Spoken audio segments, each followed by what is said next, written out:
Supreme Commander Vex-9 stared at the human specimen through the reinforced viewing panel, his 4 eyes narrowing in what his species considered amusement.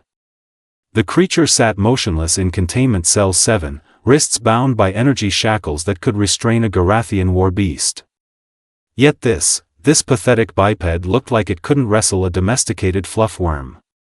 Tell me again why the High Council considers these things dangerous? Vex-9 asked his chief scientist, Dr. Krell-42, who was busy poking at his data pad with unnecessarily dramatic flourishes. Sir, the reports from the outer colonies suggest that humans possess certain, unpredictable qualities, Krell replied, his voice carrying that irritating tone scientists used when they wanted to sound important. The specimens we've captured have shown remarkable adaptability under stress. Vex-9 let out a sound that resembled a deflating balloon mixed with a dying space whale. This one? Look at it, Krell. It's been sitting there for 3 rotations doing absolutely nothing. No escape attempts, no violent outbursts, no displays of this supposed human ingenuity. It just sits. The human in question was named Marcus Webb, though the aliens had simply designated him as Subject 47. Marcus had been captured during a routine raid on a human supply station, and frankly, he looked about as threatening as wet cardboard. Medium height, unremarkable brown hair, and eyes that seemed to spend most of their time studying the ceiling tiles with the intensity of someone trying to solve the universe's greatest mysteries. Perhaps we should increase the stress factors, Krell suggested, tapping his clawed appendages together in a way that made scratching sounds against his exoskeleton. The previous subjects only demonstrated their capabilities when pushed to their limits. Oh yes, brilliant idea, Vex-9 said, his sarcasm thick enough to cut with a plasma blade. Let's poke the potentially dangerous creature until it gets angry. What could possibly go wrong with that strategy? But even as he mocked his subordinate, Vex-9 had to admit he was curious. The Zephyrian Empire had conquered 47 different species across the galaxy, and humans were supposed to be number 48. Yet somehow, these bizarre mammals had managed to hold their ground for over 2 standard years. Their technology was primitive, their ships were laughably outdated, and their weapons were barely capable of scratching Zephyrian hull plating. So how exactly were they still fighting? Dr. Krell cleared his throat with a sound like grinding gears. Sir, if I may suggest, we could begin with something simple. Perhaps introduce a mild environmental challenge? Fine, Vex-9 waved a dismissive appendage. But if this turns into another incident like the one with the female specimen who somehow convinced 3 of our guards to release her by talking about something called feelings, I'm having you reassigned to waste management duty. The truth was, the Zephyrians were getting increasingly frustrated with their human prisoners.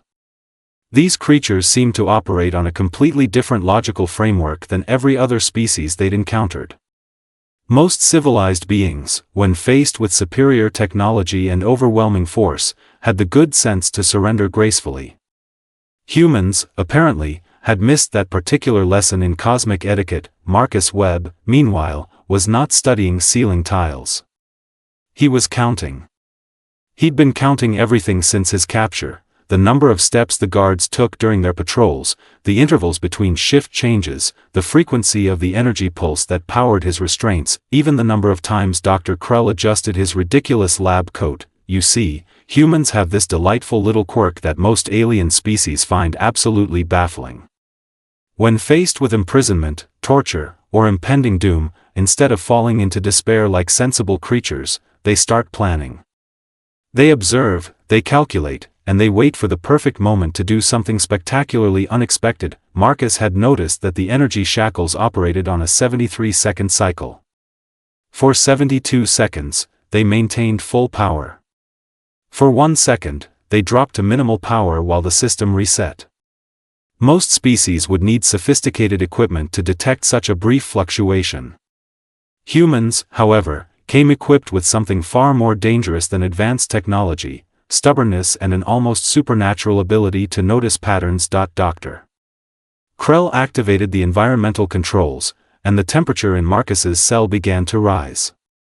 Let's see how our specimen handles thermal stress, he announced, as if he were conducting some groundbreaking scientific experiment instead of essentially turning up a cosmic thermostat. Marcus felt the heat begin to build but didn't react visibly. Instead, he continued his mental countdown. 68, 69, 70, 71, 72, now, the shackles dimmed for exactly 1 second, and in that moment, Marcus did something that would have impressed a contortionist. Humans, it turns out, have remarkably flexible skeletal structures compared to most alien species. While the Zephyrians had designed their restraints to hold creatures with rigid exoskeletons, they hadn't accounted for mammals who could dislocate their own thumbs. Marcus slipped his right hand free just as the power cycle reset, wincing at the pain but managing to keep his expression neutral. To the watching aliens, he still appeared to be securely restrained. What they couldn't see was that he was now systematically working on his other restraints while maintaining the illusion of captivity. Interesting, Dr. Krell observed, watching his monitors. The subject's stress hormones are elevated, but not to the extent we'd expect. Perhaps humans have superior thermal regulation? Or perhaps, Vex 9 said dryly, they're just too stupid to realize they should be panicking. If only they knew that Marcus was currently calculating the exact angle needed to disable the cell's security sensors using nothing but the buckle from his boot and the mathematical principles he'd learned in high school physics. Humans have this annoying habit of finding weapons in the most mundane objects, a skill that tends to give aliens nightmares. The temperature continued to climb, and Marcus allowed himself to show signs of discomfort, adding a few convincing drops of sweat for theatrical effect. Meanwhile, his left hand was now completely free, and he was working on the ankle restraints with the methodical patience of someone who'd spent way too many hours building model airplanes as a kid. "Sir," one of the junior technicians interrupted, "we're detecting some unusual readings from the containment field." Dr. Krell huffed in annoyance. "Define unusual." "There appear to be minor fluctuations in the energy matrix. Probably just interference from the thermal adjustment." Vex 9 leaned forward, his predatory instinct suddenly alert. "Show me." The technician's screen displayed a series of seemingly random energy spikes. What the aliens didn't realize was that these spikes corresponded exactly with Marcus's careful manipulation of the cell's internal systems. Humans, you see, have this remarkable talent for jury-rigging technology, even when they don't fully understand how it works. It's like giving a toddler a quantum computer and somehow ending up with a working time machine. "It's probably nothing," Dr. Krell said, though his voice carried a note of uncertainty. "The containment systems are designed to hold beings far more powerful than this primitive mammal." Famous last words, really. Marcus had now freed both hands and one foot, and was in the process of rewiring the cell's atmospheric controls using techniques he'd learned from fixing broken air conditioners back on Earth. The irony wasn't lost on him that the same skills that had barely gotten him through community college were now being applied to alien technology worth more than some planetary economies. "You know what's fascinating about humans?" Marcus said suddenly, speaking for the first time since his capture. The aliens jumped slightly, not expecting their supposedly stressed specimen to initiate conversation. "They're problem solvers," Marcus continued conversationally, as if he were discussing the weather instead of sitting in an alien prison cell. "You give a human a broken toaster, they'll figure out how to fix it. You give them a pile of random parts, they'll build something useful. You lock them in a supposedly escape-proof cell." He paused, and for the first time since his capture, Marcus Webb smiled. "Well, that's when things get really interesting." The last ankle restraint clicked open with a satisfying sound that somehow managed to echo ominously through the observation chamber. The alien stared in stunned silence as their secured prisoner stood up, stretched like he'd just woken up from a pleasant nap, and began examining the cell door with the casual interest of someone window shopping. "That," Vex 9 said slowly, "should not be possible." "No," Marcus agreed cheerfully, "it really shouldn't. But here's the thing about humans that you probably should have researched before kidnapping us." He touched something on the door panel, and the cell's force field flickered and died. "We don't particularly care what should or shouldn't be possible." The alarm system on the Zephyrian command ship began wailing with the enthusiasm of a dying star. Red lights flashed across every surface, and automated voices announced in 17 different languages that containment had been breached. What they failed to mention was that the breach had been accomplished by a human using nothing more than bootlaces, thermal expansion principles, and the kind of stubborn determination that had once convinced his species to strap themselves to rockets and shoot for the moon. Lockdown Protocol 7. Vex 9 barked, his usual composure cracking like cheap armor plating. Seal all sections. Deploy security teams. And somebody explained to me how a primitive mammal just walked out of our most secure containment unit. Dr. Krell was frantically tapping his data pad, sweat beading on his chitinous forehead. Sir, the energy readings are off the charts. Whatever he did to the cell systems, it's cascading through the entire detention level. Marcus Webb, meanwhile, was having the time of his life. He stood in the corridor outside his former prison, looking around with the expression of a tourist who just discovered the hotel had a really nice pool. The hallway stretched in both directions, lined with similar cells and humming with the kind of advanced technology that should have been completely beyond his understanding, should have been. You know, Marcus said to the security camera mounted above his head, I have to thank you folks for the accommodations. Really gave me time to think about quantum energy distribution and how it relates to basic electrical theory. Back in the command center, Vex 9 felt something that his species rarely experienced, genuine concern. What is he talking about? I believe, Dr. Krell said slowly, watching his monitors with growing horror, he's been studying our technology. For 3 days?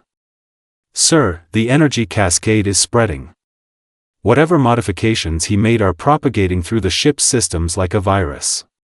Marcus had discovered something wonderful about Zephyrian technology. It was incredibly sophisticated, remarkably efficient, and absolutely riddled with the kind of design flaws that came from never having to deal with anyone crazy enough to jury-rig quantum containment fields using shoelace fiber optics and spit.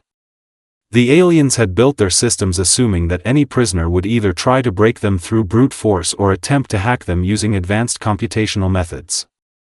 They had not considered the possibility that someone might fix them in completely wrong ways that somehow worked better than the original design. Security teams Alpha through Delta, converge on detention level 7.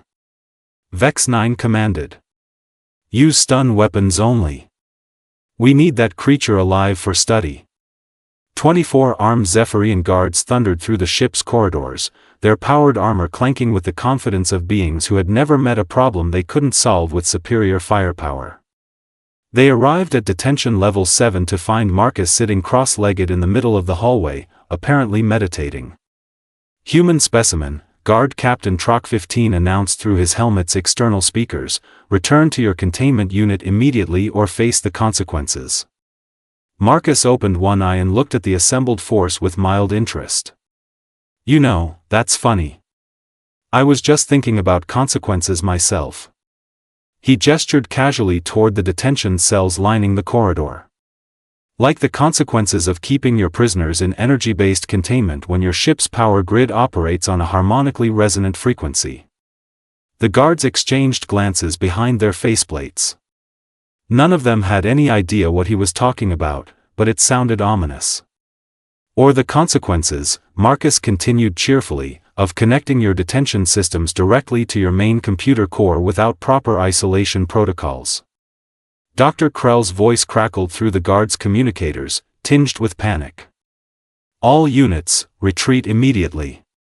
He's not just talking about the detention level, he's accessed the entire ship's network. But it was too late. Marcus smiled and pressed his palm against what looked like a perfectly ordinary wall panel. The modifications he'd made to his cell had indeed spread through the ship's systems, but not like a virus. More like a symphony, with each system singing in perfect harmony with his completely improvised and theoretically impossible upgrades. Every detention cell on the level opened simultaneously. The occupants who emerged were not what anyone would call typical prisoners. The Zephyrians had been collecting specimens from their various conquests, gathering examples of different species for study and intimidation purposes. What stepped out of those cells represented the survivors of 47 different worlds, each one nursing grudges that had been fermenting in captivity for months or years. "Oh," Marcus said mildly, standing up and dusting off his prison uniform. "Did I forget to mention? I wasn't the only one counting guard rotations and studying your security systems." A 7-foot-tall Draknari warrior emerged from cell 12, her scales gleaming with barely contained fury. A pair of Nexari twins flowed out of cell 18 like liquid mercury given murderous intent. From cell 23 came something that looked like a cross between a bear and a fusion reactor, and it was making sounds that suggested it had very strong opinions about its recent accommodations. The Zephyrian guards, for all their advanced training and superior equipment, suddenly found themselves facing a situation their tactical manuals had never covered. A prison break organized by someone who had apparently turned the ship's own technology against itself, freeing a collection of the galaxy's most dangerous individuals all at once. "Stun them all," Captain Troc 15 shouted, but his weapons merely sparked and died. Marcus's modifications had helpfully rerouted the ship's power distribution, and the security systems were now operating on what humans would recognize as a completely different electrical standard.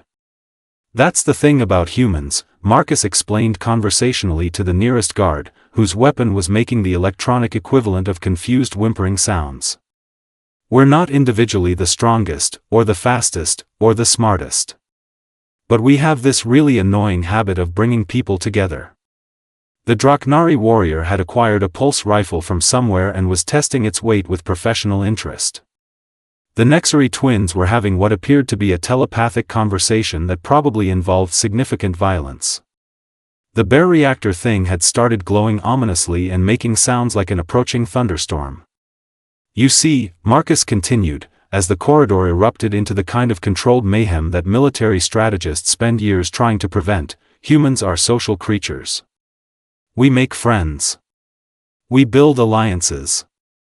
We convince other people that working together is better than working alone." A Zephyrian guard went flying past the observation window, propelled by what appeared to be a Gorelian gravity hammer that someone had helpfully liberated from the ship's armory. "And when you lock us up with representatives from 47 different species that you've conquered," Marcus said, watching the carnage with the satisfaction of a job well done, "well, we get to know each other. Share stories. Compare notes about our mutual captors." Back in the command center, Vex 9 was experiencing what his species might have called an existential crisis, if they'd been prone to such philosophical concepts. His tactical displays showed chaos spreading through multiple ship sections, power systems failing in cascade patterns, and security breaches occurring faster than his computers could process them. "Sir," Dr. Krell reported with the tone of someone delivering news about a terminal diagnosis, "the humans' modifications have reached the navigation systems. We're receiving reports of similar uprisings on 17 other ships in the fleet." "How is that possible?" "It appears the humans have been using our own communication networks to coordinate resistance activities across the entire task force." Vex 9 stared at his displays, watching centuries of Zephyrian military doctrine crumble in real time. "They've been planning this since we captured them." "Not just planning, sir. Teaching. The humans have been sharing their technological knowledge with the other prisoners, showing them how to exploit weaknesses in our systems that we never knew existed." On Detention Level 7, Marcus was having a pleasant conversation with a Vortani engineer who had just figured out how to turn the ship's artificial gravity generators into impromptu weapons. "The trick," Marcus was explaining, "is understanding that any sufficiently advanced technology is just really complicated plumbing. Once you figure out where the pipes go, you can make the water flow anywhere you want." The Vortani made a clicking sound that indicated either amusement or plans for widespread destruction. "Possibly both. And if you'll excuse me," Marcus said politely, "I have an appointment with your Supreme Commander. Time to discuss the terms of our mutual surrender." He walked down the corridor with the casual confidence of someone heading to a business meeting, stepping over unconscious guards and around smoking pieces of what used to be security equipment. Behind him, the liberated prisoners were systematically dismantling 3 centuries of Zephyrian technological superiority using principles they'd learned from a human who'd once gotten a C- in remedial electronics. The screams that echoed through the ship weren't just from the guards anymore. They were the sound of an empire discovering that sometimes, the most dangerous weapon in the galaxy isn't superior technology or overwhelming force, sometimes, it's just one stubborn human who refuses to accept that something is impossible, and the friends he makes along the way.